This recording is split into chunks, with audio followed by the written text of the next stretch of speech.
I always say that sex is kind of like the playground for our adult lives. We just have, different toys, and that it's a really beautiful place to explore self-expression or, just different aspects of ourselves, and to be able to connect in such a deep and profound way with someone that we care about or even love.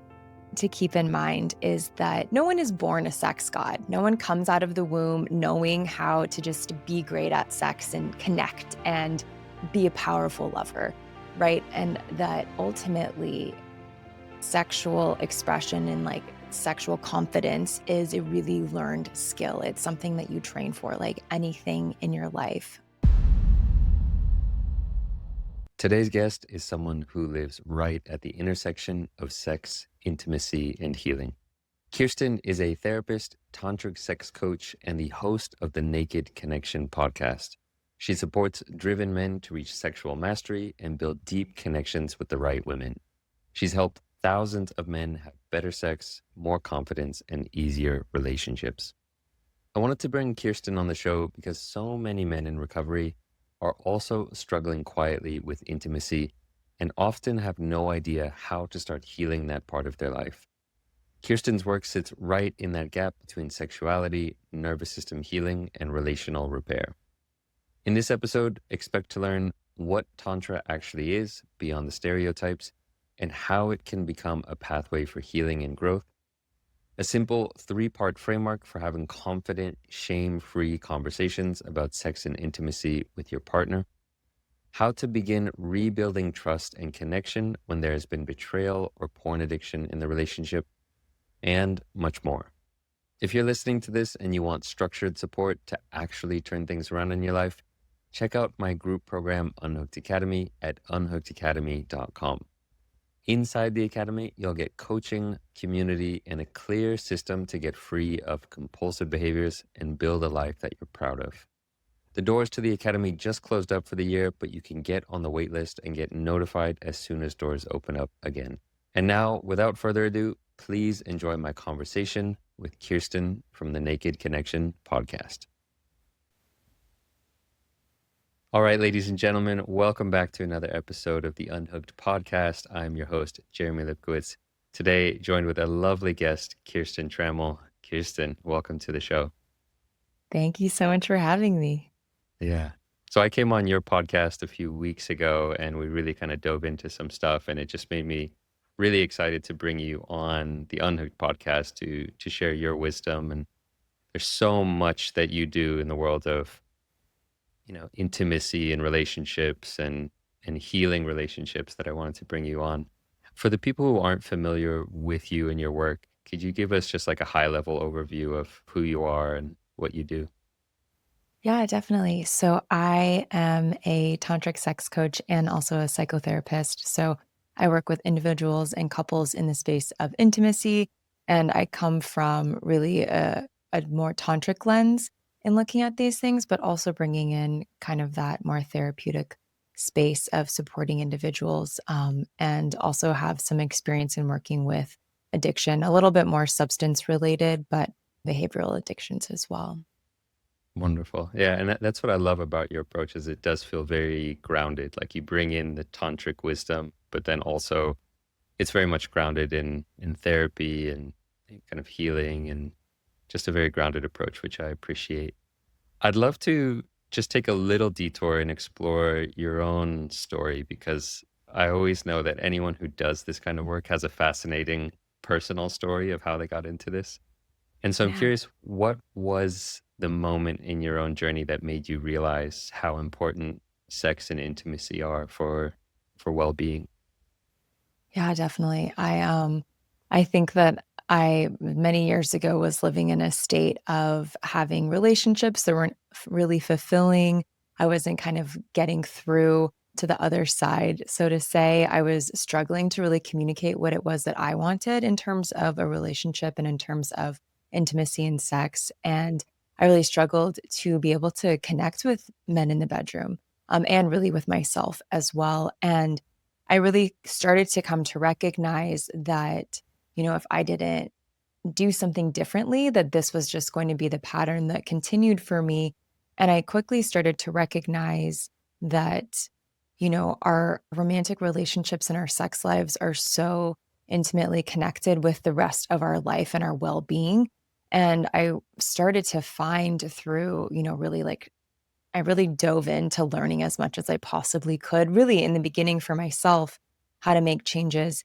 And what I found was that, when sex can be challenging and difficult, and maybe even in some cases for some people, there's, pain or trauma that comes with that can be really, really hard to hold and to experience, and it can cast a deep shadow over the rest of your life. And so I knew that if something could be challenging, it meant that it could also be really, really beautiful and wonderful. And as I started to make shifts in my own life, recognized, wow, when I have really great relationships, when I'm really able to be open intimately and sexually with myself and with my partner, um, my life feels more alive and vibrant and beautiful. And so I really just started to recognize how important this aspect of life is and how it can really become not only like a pathway to pleasure and joy, but also to healing.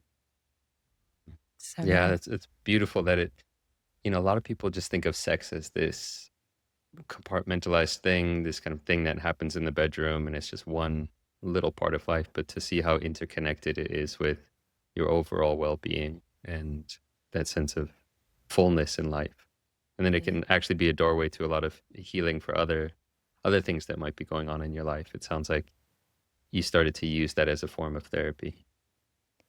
Yeah, definitely. I think that I always say that sex is kind of like the playground for our adult lives. We just have, different toys. And that it's a really beautiful place to explore self-expression or, just different aspects of ourselves and to be able to connect in such a deep and profound way with someone that we care about or even love. Mhm. You mentioned that you were experiencing some problems connecting with your partners and maybe connecting with yourself. What were some of the real issues? Like getting really detailed, what were some of the things that you were experiencing? Totally. Yeah. I think that one of the main things was that I really personally struggled to be able to orgasm with a partner during sex. And, for me, a lot of what that was connected to was just around not feeling like I felt safe with someone or like I could express myself and really let go. And so that was something that I personally wanted to really work on. I knew that intimacy had this, like, really great potential, and I was kind of not able to access it fully Mm, and wanted to be able to make that change for myself. yeah. And were there like certain books that you read that changed things for you or teachers you worked with? So I think one of the biggest things that I did was actually going through the process of becoming a tantric sex coach. When I first started, I actually had no real intention of working with people. It was more kind of, I'm just going to explore this and dive in and see what everything's about. And so I studied under Layla Martin, and she is an incredible coach and practitioner.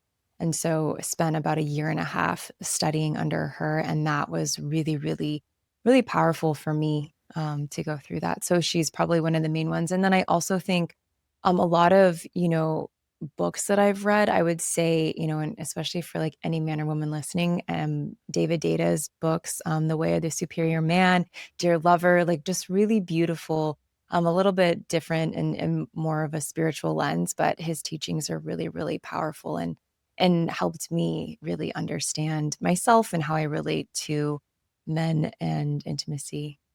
Beautiful. I'm a huge fan of David Data's work, especially The Way of the Superior Man. It's such a fantastic book. Yeah. Yeah. Yeah, when I picked it up, I was like, I know this book is intended for men, but as I read it, I found myself learning so much, not only about how men experience life, but also just about myself in relation to men. So Mm. any women that are listening, it's a really, really awesome read for sure. Yeah, I think he actually says in the introduction that more women buy the book than men. So it's actually quite Interesting. fascinating that it is a great lens to kind of view just yourself, whether you're a man or a woman. It's a Mm. fascinating book. Yeah. Yeah. In terms of just kind of nailing down definitions, because a lot of the guys listening to this don't really have a lot of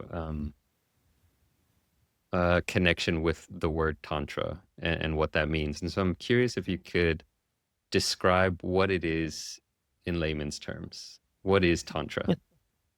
Yeah, I think the simplest way that I could explain it is that Tantra is basically a practice that's been around for, I think it's roughly 1,500 years, and it's explored and practiced all throughout the world, starting more in Eastern Asia. And it's really an element of integrating a couple of key concepts that I think help us understand how it integrates into sexuality. Because I think a lot of people hear the word tantra and they just think like, oh, bizarre sex positions or something like that, right? And so sometimes that can possibly be an element of it, but it's so much more than that. And it's really um, for a lot of people a spiritual practice. And one of the key kind of principles of Tantra is ultimately that the divine lives within everything. It's this kind of concept that, and I guess I'll say that when I say the word divine, I like to share it in the sense of like it can mean anything for you. It can mean God, it can mean love, it can mean light, peace. Just thinking what you associate with when you hear a word like divinity or godliness, and that lives within everyone and everything. And there's kind of this universality in the lens of Tantra. And so when you look at that in the space of intimacy, when you engage with someone in a sexual experience, being able to bring in that recognition and understanding that there's divinity that lives in me and there's divinity that lives in my partner, and how can we experience that together? Sex often in Tantra is looked at as kind of one pathway into enlightenment ultimately, and that there are also different pathways to reaching enlightenment as well, different practices, meditations, prayers, and ways of living that ultimately bring one into a higher state of being. I think that the sexual component of it is often what gets pulled in because it's kind of divisive. And there's also been a little bit of a shift where there was kind of what's considered classical tantra, which is a little bit more of what you would maybe think of in terms of historical religious practices. And then there's neo tantra, which really came about in about the 1960s. And this took more of a modern view on some of the perspectives and practices of tantra and brought it into the modern world. And this was really where more of the sexuality came into the practices, and also just really looking at ultimately anything that is taboo in the world and how can you bring that divinity and that godliness into the taboo of the world. Because if you think about, if you go into a beautiful place where there's love and there's light, like, of course, you can find the beauty and the divinity in that. But can you go into the darkness? Can you go into death, into what is not accepted in society? And in those places, find that sense of love, that light, that godliness, that divinity. And that is where a lot of practices today kind of tend to shift and focus. It's like a very long-winded answer, but Oh, it's beautiful. I think it's so important to dissect this and explore it because, as you said, most people have so much baggage around the word tantra, and so many misconceptions. And I'm speaking almost from personal experience. Whenever I heard the word tantra, I just thought it was about some creepy sex cult on an island in Thailand, and there are some creepy sex cults out there that use tantra, um, but really, as you're saying, it's about finding what you might call the divine in everything, or we might Mhm. call kind of spiritual awakening or healing or wisdom in everything, rather than what a lot of people say is or think is, oh, if I want to have some spiritual awakening, it's only on the meditation cushion. It's only on a meditation retreat. It's only in a church. And to realize that every experience can be a doorway to awakening if you approach it the right way, including sexuality. And that sexuality isn't all of Tantra, it's just one doorway, and it can be a beautiful doorway into healing and wisdom and awakening. And Tantra, it sounds like it's really just a way to see that there is beauty in everything and wisdom and awakening in everything, including your sexuality, which we often think is, oh, this is not spiritual. This is just pleasure, hedonistic kind of thing. Yeah, yeah, and it can expand so much beyond, just sex as well. Is kind of I like to think of it in this space of how can you find pleasure and joy and depth and God in everything that you experience. So Mhm. even if it is something as simple as like having a cup of coffee in the morning, like how can you connect with that experience and even like allow these small moments to bring you into whatever it is that you are ultimately hoping to connect with. Yeah. Yeah. I remember I went on a meditation retreat once in the Vipassana tradition. So it's very kind of, more strict and austere. But the title of the retreat was Liberating Intimacy. And it was really the focus of the retreat was like intimacy with all things. Can you be intimate with yourself? Can you be intimate with that cup of coffee in the morning? And how liberating it is to find intimacy in even just the mundane aspects of life. And then you can expand that onto your relationships. Can you have that intimacy in your relationships, intimacy with yourself, your own feelings and emotions? So Tantra really does, it can be quite expansive. I'm glad you're shining a light on that, bringing it into the world. Yeah, yeah, and I think too there's also this is where I kind of geek out as well, is that there are some of these practices that are over 1,000 years old, and now we're starting to kind of understand some of the physiology around why some of these practices are so helpful and supportive, kind of like more from a science lens. So I think it is, for anyone that might not be, wanting to dive into the depths of something that like feels spiritual or religious, because that can be kind of activating for people. But how could we use some of this knowledge for expansion of ourselves in the way that aligns with us? And so I think it's fun to look at how some of these practices are also just really associated with some pretty cool science as well. Yeah, totally. What do you wish more men understood about sex and intimacy? What do you wish they understood that they often don't? Like, what are some of the things that most men get wrong or don't see? Yeah.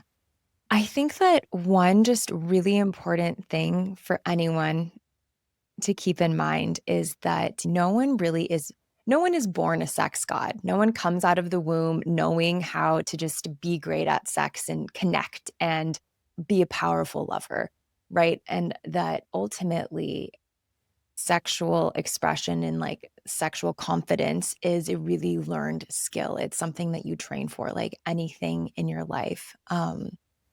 Before I got into all of this work in years in the past, I was a competitive athlete. And so I competed in college and a little bit afterwards in my sport.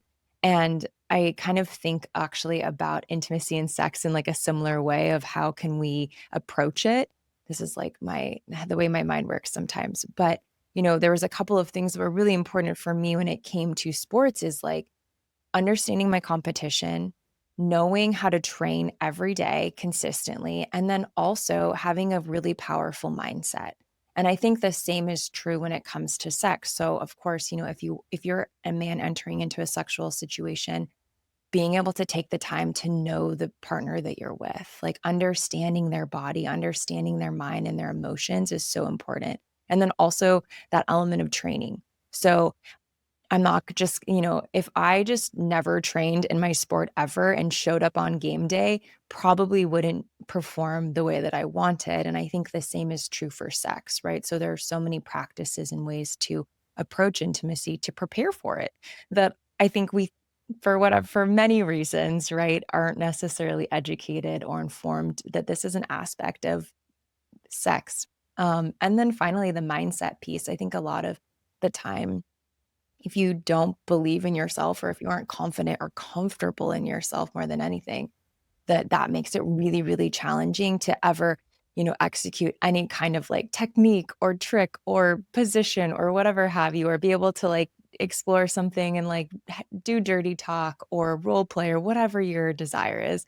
That can be really challenging to even access if your mindset is like stuck in limitation. So that is probably one of the most important things, I think, training and just keeping in mind that sex is something that you train for. It's so funny because that can sound what's the word? Almost like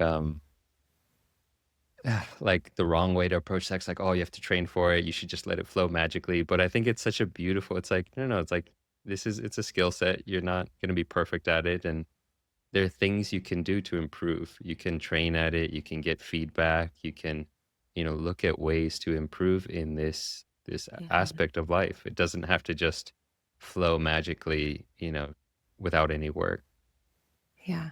Yeah, I think that if we want I guess I'll say this, if we want things to be different in our life, usually we have to, approach them from a different way. So if we're coming at it, if we have one experience and one time with a partner and it doesn't go perfectly, like that's great information to explore and know how to adjust. And yeah, I could see how being like train for sex could like take the joy out of it. And I that is not at all what I hope that sounds like. Because if you are taking the time to better understand yourself, better understand your partner, engaging in practices alone or with your partner, like that gets to be a lot of fun Yeah. and a lot of opportunity there. Totally. I mean, I think the sports analogy is fantastic. Like, I started playing this new sport called paddle a couple years ago. It's for those of you in the US, it is not pickleball. It's different from pickleball. It's more like tennis. It's more of a European Asian thing. But I started playing this sport, a few years ago.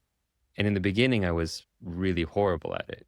But the more that I've trained for it, the more I'm actually able to enjoy playing matches, to drop into the game, to have fun because I have this feeling of mastery around the sport and feeling of competence, and it becomes more fun the more that I train for it.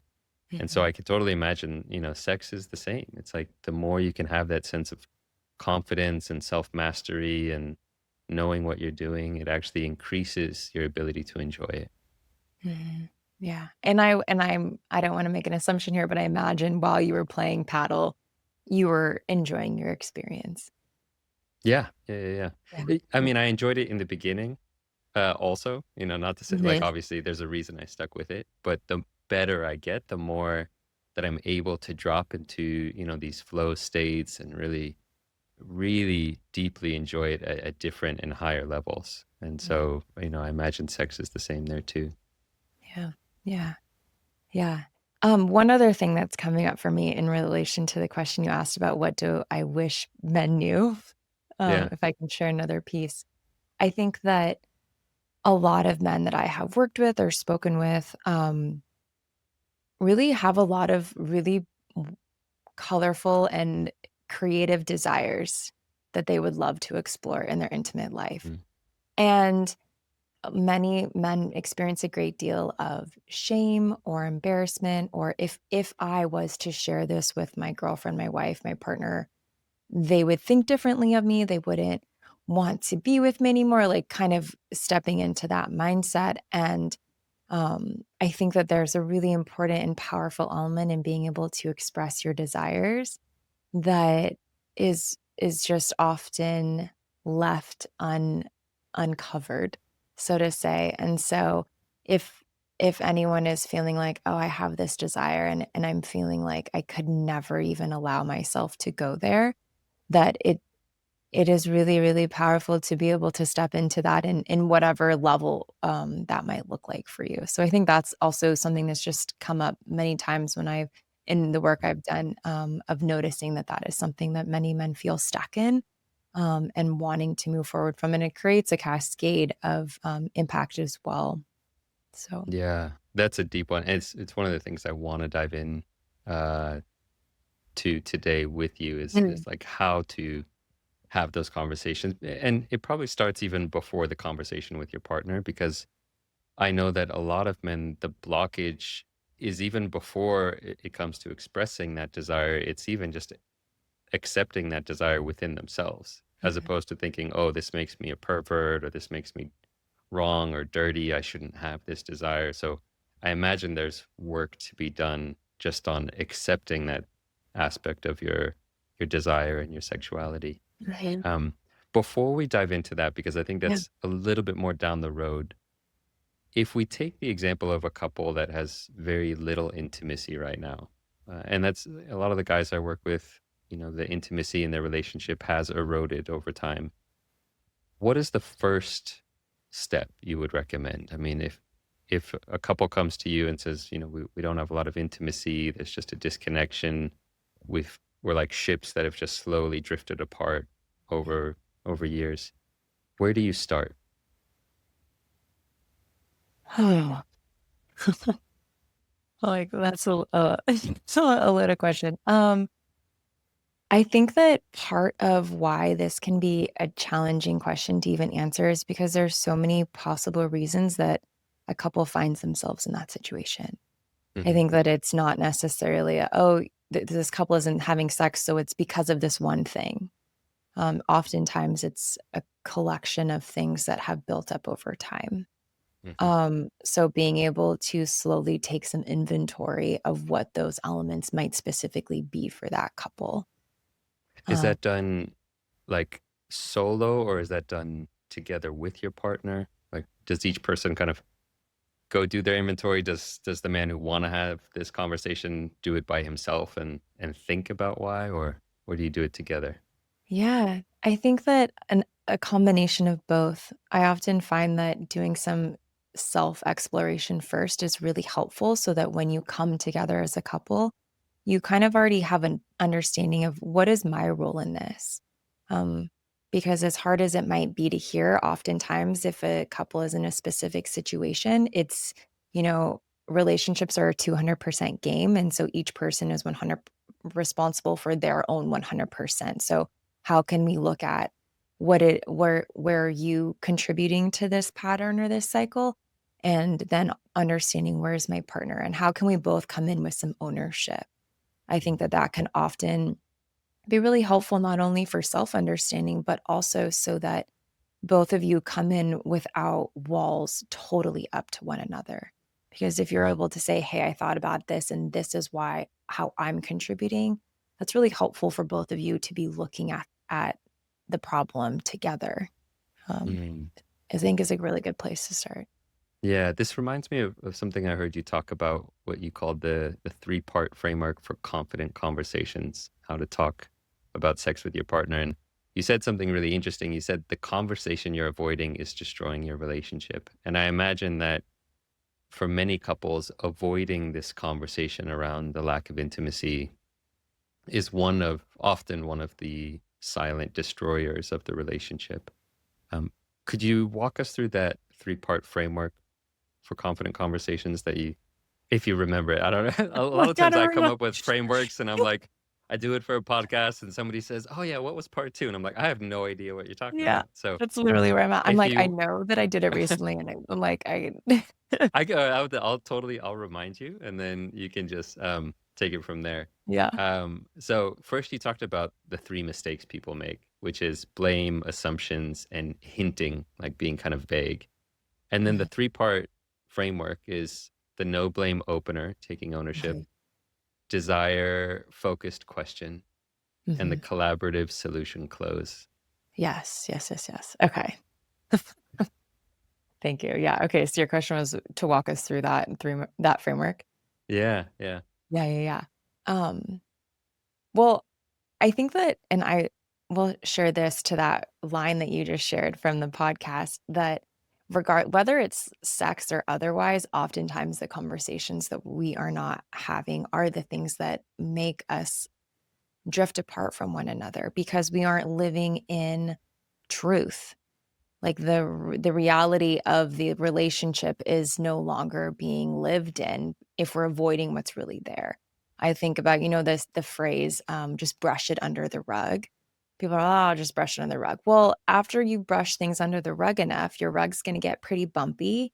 People are going to start tripping over it. There's going to be speed bumps along the way over this rug now. You can't really walk over the rug anymore. And so I think that that is often what can happen in relationship if both parties aren't able to really share what's true. And there's so many reasons why it's hard to talk about hard things, especially when you love the person that you're with, right? You don't want to hurt the person or say something that can make things worse. And so when there's kind of this mixed feeling involved, it becomes pretty challenging. So, um, the 3-part framework that you're referencing starts off with starting with that no blame opener. So this is where we want to think about approaching difficult conversations in a way that really moves us towards the goal. So my hope is that by having a conversation about your relationship or your sex life, that it's not to win the conversation. The desire is to have the goal be, I want our relationship to deepen, to grow, to be closer together. There's like a relationship goal, not necessarily like I'm right, they're wrong type of a goal. So thinking, how can I start this conversation in a way that my partner won't become defensive, won't put up a wall, won't shut down, won't push me out. And so thinking of different ways in which to do that. And oftentimes I like to think of it as coming from a place of curiosity. So starting off with sharing that you've been exploring something within yourself or noticing something within yourself and wanting to go there with that person to get their insight, to get their feedback, to understand where they're at in it. Um, like one example of how this might sound that's coming up for me in this moment is, let's say that you're wanting to explore something new in your sex life that is like a fantasy that you have, but you've never been able to live it out, is to say, hey, I've been listening to this podcast, love Jeremy's show. And, or, I was just like thinking about our relationship and recognize that I love so much about the moments when we get to be intimate together. And I'm curious, what would it be like if we explored more of that? So opening in a way that is building on what you already have. Now, if you're in a relationship where like sex is totally not present, thinking about maybe even going back to a time when you even had a small moment of connection of like, hey, the other day when we were in the kitchen together, like was really beautiful.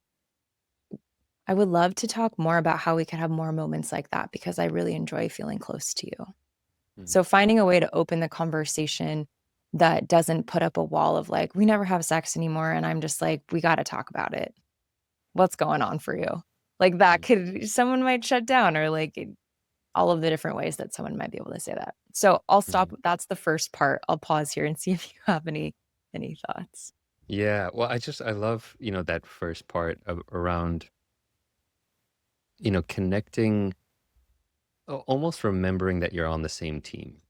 Like, as opposed to this oppositional me versus you, you're the fault or I'm the fault. It's like, hey, we're in a relationship together. We're both flying the same ship. Where do we want to go together? And connecting with that kind of shared goal or shared aspiration that we're in this together. And then taking ownership, not blaming the other person, but taking ownership. I just think that's so important because, as you say, if you come in with blaming, it just puts the defenses up of the other person, Mhm. and you cut off that connection right away. So I love that first step. Um, what's the second step? The desire focused question. Yeah. So thinking about coming into the conversation, let's say that they agree, they're like, yeah, let's talk about this, is to have a desire focused question. So thinking of a way that moves you closer to the desire in which you have, and maybe the desire in which you have for your relationship. So sometimes if you think about in business, um, right, if you're going to go in and ask for a promotion, you're probably not going to go into the conversation and be like, this is why I should have this money. You're going to go in and be like, these are the things that I'm providing to this company and to this team. So that's not exactly translatable, but in the sense of thinking about, how can I come into this and express a desire in such a way that it's not just like for me to take me. It's how can I move our team, our company, also known as our relationship, into a better place, into something new. And one thing that I will share about in terms of asking for a desired approach to question is to really take a little bit of time to understand what it is that you actually ultimately desire. So if you're wanting to have more sex, let's say, understanding why that is. So sure, maybe you're like, I enjoy having sex and so I want to have more sex, but getting a little bit deeper in that of like, what does sex bring to you in your life that makes it so important? What does sex bring into my Mm, relationship that makes it so important? because I think that things land a little differently when you're able to say, this is a desire that I have, and this is why I have this desire. So instead of being like, I want to have more sex, saying, I want to explore, I would love to explore having more sex with you because I find when we are intimate together that there's more peace in our relationship, that you show up in this like really like relaxed way that I'm able to bring you pleasure, and like that brings me so much joy, and I can connect more closely with you.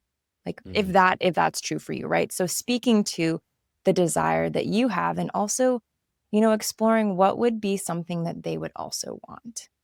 Mhm. Mhm. Yeah. Mm.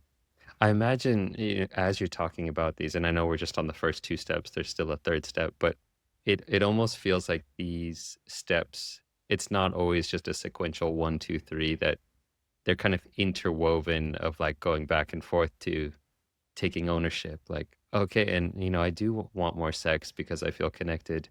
And I recognize my own role in why this has been uncomfortable or awkward. Like kind of going back and forth between these desire-based questions, taking ownership and not blaming, finding solutions. They're kind of a thread of interwoven fibers rather than just a step one, step two, step three.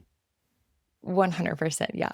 Yeah. And maybe it's more of like phases that you're moving through, or yeah, things that you're cycling through or keeping in mind. Because no conversation is ever like, I said this, then I said this, and I said this, unless we're speaking to AI or a robot. Your partner's going to come up with their own elements as well, and their own reactions and their own desires too. So keeping that in mind, I think, is really important for sure. Yeah. Just so I don't kind of jump the gun, let's get to step three so people have that full picture. So the collaborative solution close, what's that about? Yeah. So I kind of touched on this a little bit, but thinking about that collaboration element. So ending the request really with a statement or a question that moves you both towards what it is that you desire. So phrasing it in the way of, how can we work on this together? Or or thinking of, what do you need in order for this to happen? I think that that can be a really important question to ask, especially if you're asking for like to explore something very specific of like a fantasy or a Mm-hmm. fetish. So to say, what would need to happen in order for you to desire this too? And then they can kind of say, well, I would be like, let's just say, I think like feet fetishes are like an easy one to explore in this element of like, okay, so let's say that that's your desire, and that your partner is like, okay, well, I would need to make sure that I had taken a shower and that my feet were cleaned, or I would need to make sure that you only did X, Y, and Z with my feet, right? So then they get to kind of come back and share that these are my ultimately like my boundaries, my yeses, my nos in this request.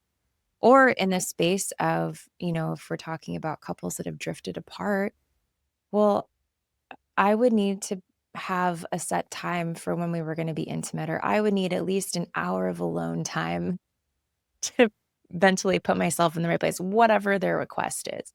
And that's where some of that collaboration starts to come in, where you're no longer like asking for something and it's a black and white yes or no. It's more of like, okay, let's like paint this canvas. Let's like get creative together. Yeah. And I imagine like genuine curiosity is one of the best ingredients there. 100%. Yeah, and I think that we assumptions are some of the things that we do all of the time, and one of the hardest things to pause doing in conversations and in relationships. But when when when we approach a conversation with curiosity, some of those assumptions fall to the wayside, because now it's almost like we're two kids that are exploring this unknown terrain together, and we're going to figure it out as we go. That's a far more exciting space to live in, I think, in a relationship, as opposed to, well, we've been together for 10 years. I know that they're not going to want to do this. I know what they're thinking. And maybe there's like some element of that. Like, yes, you deeply understand your partner, and also they might surprise you. Mhm. Yeah. Especially if you can come at it with a different with the different approach, like rather than how you've done it for the past 10 years of just saying, this is what I want and why aren't you giving this to me? If you come at it with this collaborative approach of say, hey, I want us to be connected and have a healthy, vibrant sex life and deepen intimacy. What is that terrain that we can explore together? What would that look like? Yeah. Yeah. Yeah, and feeding into that element of ownership of like, I understand that in the past, I haven't done X, Y, or Z, or maybe I've shown up in this way, and I can see how that would lead you to not want to do this with me anymore. And like I get that, and Yeah. I want to change that, or I think that is also a really important piece to the conversation. Yeah. Well, that's a great lead into where I wanted to go next with this is the complication around a lot of the guys who I work with who are listening to this, there is this complication of porn addiction in mixed in with this history, and there's a lot of betrayal on the side of the partner. I can imagine a guy coming up and saying, hey, this is something I want to explore, this is a desire or a fantasy I have, and his partner saying, oh, this is just another one of your porn addiction things, I don't Mm. like this. And so when there is betrayal in the relationship, and that's one of the reasons that there is a lack of intimacy, do you have any recommendations on how to navigate that? It's tricky. I think that this is what makes, the decision to move towards each other after something like betrayal, whether it's through porn or through infidelity in a different way, a serious decision to make together as a relationship. Um, hmm. This one's always hard for me when it's like not a specific person, but Yeah, it's I it's think kind of that vague, there's kind of. yeah, yeah, yeah. Well, I think that if it's like let's say it's a fresh experience, there's an element of creating some time and space to rebuild trust.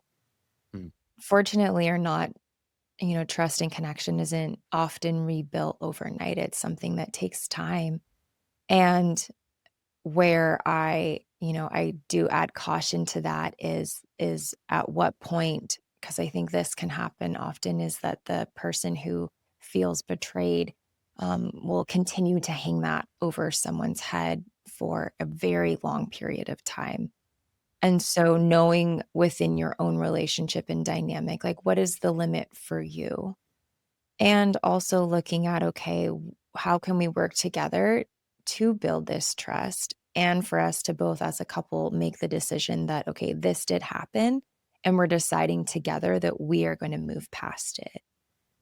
If mhm. you're in a relationship and the person is like just continues to like use that against you, there does come an element where you both have to decide, are we going to move past this or not? I think that's a great way of describing it, that it has to be a mutual decision to say, hey, we can't just hold this baggage over our heads for the rest of our life. Like at some point we have to move past it and learn how to, it might be a slow process of rebuilding that trust, but this can't be kind of something you just hold over me for the rest of my life. Yeah. Yeah. Yeah, and I think, in the past when I worked with substance use, there was, especially in alcohol use disorders, there's Al Anon meetings and people that, loved ones are going to learn more about the experiencing and the addiction, and how they can move forward with their loved ones as a result of that. And so I think the same can apply here of how are we both going to work through this um, Hmm. together and apart. Yeah. Yeah. There's almost just as much work to be done on the side of the betrayed partner that, a lot of times they think, oh, okay, you go to your meetings and do your recovery work and I'll be here waiting for you to get better. But it really has to be done simultaneously on both sides. Yeah. Yeah, there's a lot of schools of thought from a therapeutic background or lens of really looking at dynamics like a system. So if there is a family or a couple, looking at it as a systemic problem or systemic challenge. And so that often like the symptom, as in the substance use or the porn usage, that is kind of the result of what's unfolding within the system. And that can be really hard for people to hear. Um, but also, like, there's a lot of truth of, okay, so this person is no longer relying on this, um, kind of like defense mechanism or substance or behavior to cope with something that's challenging or hard for them in their life. So how can we all adjust and course correct to create a new type of homeostasis in our dynamic? Yeah, it's so tricky. I mean, just this topic of how do you take ownership and at the same time recognize if you've been harmed or betrayed. Like if you have been betrayed, you can recognize that and accept it and say, okay, this person did do something hurtful, harmful, out of integrity towards me, and I have a right to be upset. Mhm. And I also need to take ownership for the role that I play in this system, and recognize that it's not just this person, that I also play some role here. It's such a tricky, messy thing to do. Yeah. Yeah, it's really, really hard, and un unfortunately, the world is not like black and white, yes or no, and I think that part of what makes it so tricky is that there is often deep love, and there's often, like, other emotions as well: sadness, anger, grief towards the other person and towards the self, and so how can we live in the bothness of, like, holding all of this together while we choose to move forward? So, Yeah. yeah. Yeah. Messy. Um, I guess taking a broader perspective just on your work in general, because you've worked with, thousands of men, what separates men who transform their sex lives from those who stay stuck? Like, what are some of the habits or traits or the things that you see in the people who are actually able to make a difference in their life? Yeah. Hmm. I often think that the desire to change has to be greater than like, or rather that the desire that, oh my gosh, that I often think that the discomfort of staying the same typically is bigger than the fear of what is in the unknown. Mm. And as unfortunate as to, like, have to get to that point, I do think that oftentimes when someone is living in this land of, like, "I am so done with this. I don't even care what is potentially on the other side of that unknown, but I'm going there." And I think that when that is where someone finds themselves, that a lot of change happens very quickly and very impactfully.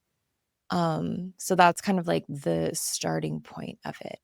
Um, I definitely think that being able to come in with a great level of dedication to yourself is really important, because when you look at the topic of just sex in general, it's not like the thing that everyone talks about at the dinner table all the time. So being able to decide, hey, I want to make a change in my life and I want to work on this and I'm going to dedicate myself to this is like really, really powerful, because, like I mentioned in the beginning of this, that kind of element of training and practice and like approaching your intimacy and your relationships like you probably do anything else in your life where you're gonna go to school and, like, learn and study and take tests and put in the work and the effort, the same thing is true here. So the men that are willing and desire that are the ones that often have the biggest shifts and results, because carving out time every day to or every day or multiple times a week to make space for deepening your connection to yourself, deepening your sexual expression, and deepening your connection with your partner in whatever way that might look is is requires that sense of dedication and commitment. Yeah. I think you nailed it. I mean, it's this concept that it was really profound for me in my own life, but also that I hear it on a constant basis when the pain of staying the same is greater than the pain of change. And you have to, at some point, just get so sick of the life that you're living and say, I don't want to live like this anymore. I don't want a relationship like this anymore. I can't keep going if this is my reality. I have to make a change, even if it's scary or takes hard work. Yeah. I'm just so sick. You hear that, so sick and tired of being sick and tired. Yeah. Yeah, and it's like, I wish that that wasn't true. Like, it would be great if people didn't have to get to that point, and I also think, you know, we get to decide what our rock bottom is, so to say. We get to decide, like, you have the choice. Is this the depth of that I want to go? Yeah. And so I you laugh when I say that. Well, it's so funny because I remember somebody saying there is no rock bottom. You can whatever rock bottom you find yourself at, you could always like open up a trap door and go deeper into a rock bottom. Like there's always darker you can go, and so it is true. At some point, you have to stop and say, "This is my rock bottom, and I'll let this be my rock bottom." And there are also ways of artificially bringing yourself there, because we don't want anybody to have to experience a rock bottom in order to change. And so, for example, one of the things I do with guys in my program is I have them do this envisioning practice called the default future, where you really stop and think, if I keep living this way, what will my life look like 5 years from now, and 10 years from now, and 20 years from now? And you just have them really envision what the consequences are going to be if you keep going down this path.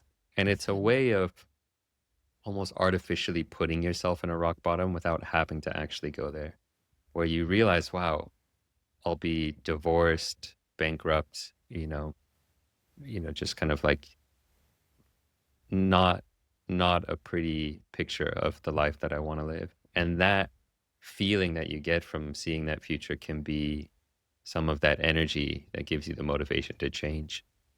Yeah. Mhm. Ooh, as you're describing that, I'm like, "Ooh, man, that would be hard." Oftentimes people are like, "What do you desire?" Yeah. Well, And it's funny how can because we move towards that? But this is the opposite. totally. Yeah. Well, the thing is, I do both. First, you start with the default future, where you actually get clear on where am I headed if I don't make a change.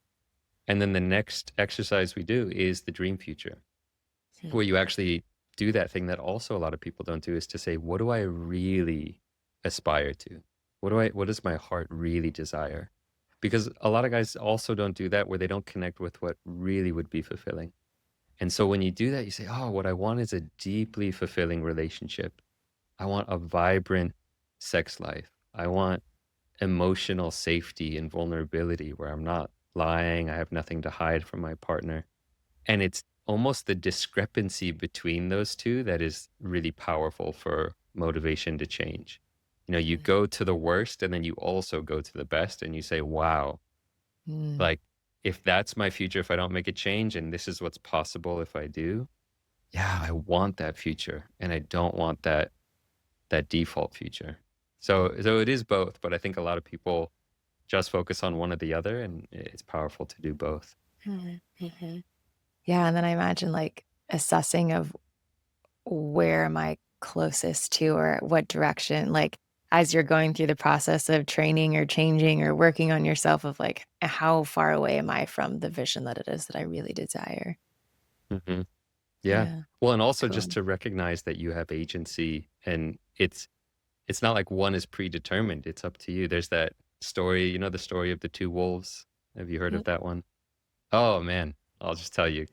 yeah. People who've listened to my podcast hear this all the time, but there's this Native American kind of story of this grandfather sitting around a campfire with his grandson and telling him this story. He said, inside of you and inside of me and inside of everyone, there are these two wolves. They're at war. And one wolf represents all things that are good, like love and peace and compassion and patience. And the other wolf represents all that is evil, anger and jealousy and greed and hatred. And the grandson looks at the grandfather and he says, well, which wolf wins? And the grandfather says, the one you feed. Mm, And it's this beautiful like reminder that we're not destined for one or the other. It's up to us in every single action that we take where we're going to go. So if you want that dream future, you have to feed it. And mm. it's that simple. I love that story. Yeah. Yeah. Yeah. Well, it's beautiful because it gives a lot of power and control over your own destiny and your own life. And I think a lot of the times we feel out of control and like it's hopeless and like there's nothing that can be done to change this. And like that is not true. Yeah. Yeah. Well, that's a great lead into my final question for you is if a guy's listening to this right now and does feel hopeless in his sex life and his relationship has just drifted so far apart, what would you like to say to that person listening? I mean, kind of what we've just been talking about, but that it can change. And if you choose to, have the difficult conversations, to take small, tiny little actions every day to make a difference, to do something differently, that in time it will shift. And I think that, when it comes to someone who's maybe in a relationship and they're not having sex or it feels like the passion has died, that this is likely something that has, like, been building over time and that, I like to think of the analogy, like, you're not flipping around a speedboat, you're turning around, a cruise ship, and you can't just turn around a cruise ship in, like, one little dime most of the time, right? So, having patience and compassion for yourself as you move through this time, I think is, a really important element, for anyone that might be feeling a sense of hopelessness that in time, if you take those actions, it is possible to change things. Yeah. So to have hope, but also to be patient with the process. It's not going Yeah. to shift overnight. Yeah, I doubt that's what anyone wants to hear, but I also feel like The one tantric secret that will save your relationship in 30 seconds. It's like, yeah, that's not necessarily going to happen. Yeah. Yeah. Well, and I will say this, like, in addition to that, um, building a deeper relationship with yourself is a really great first place to start if you're in a dynamic where maybe your partner's like, hell to the no, I don't want to touch you. Starting to work on the intimate relationship that you have with yourself can be a really great way to deepen who you are and your understanding in yourself, as well as in understanding your own sexuality and sexual expression. Yeah. Yeah. And I don't imagine, actually, I know this is true personally, also the guys I work with, but that a lot of times you can actually experience profound transformations, particularly early on. I mean, if you haven't done any kind of work on intimacy and healing your relationship in the beginning, because it's something you've maybe neglected, you can Mhm. actually experience some pretty profound transformations from just a little bit of work. And over time, you do have to be patient and the transformations might get more interspersed, but you can experience profound change Mhm. quite quickly. Yeah. Yeah, I don't know when someone, is going through, like, a big weight loss journey, usually the very beginning, the pounds are falling off real quick, and it's, like, the last 10 pounds or whatever have you that someone feels, like, so stuck in, and I think that, Yeah. that's totally true here as well, that in the beginning, things really start to make a big change, especially if Yeah. it's something that hasn't been, that it's been neglected or the light hasn't been shined on in a while. Yeah. Even just the act of taking action on something you've been avoiding or procrastinating on is a big win on its own. Mhm. Mhm. Yeah.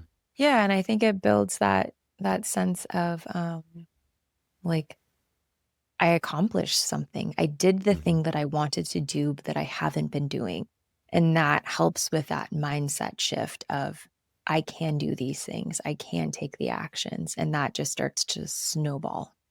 Yeah. Yeah. We call it the upward spiral as opposed to the Mhm. downward spiral. Yeah. Yeah. Amazing. Well, I guess last question for you is if people want to reach out to you or work with you, where can they learn more about the work that you do? Yeah, so, well, you were just on my podcast, but a great place to start is the Naked Connection. I release episodes every week. Jeremy, yours was there and amazing. And then also on the nakedconnection.com, that's where you can find any of my self paced training courses that are really geared towards sexual mastery as well as tantric practices to do alone and with partner.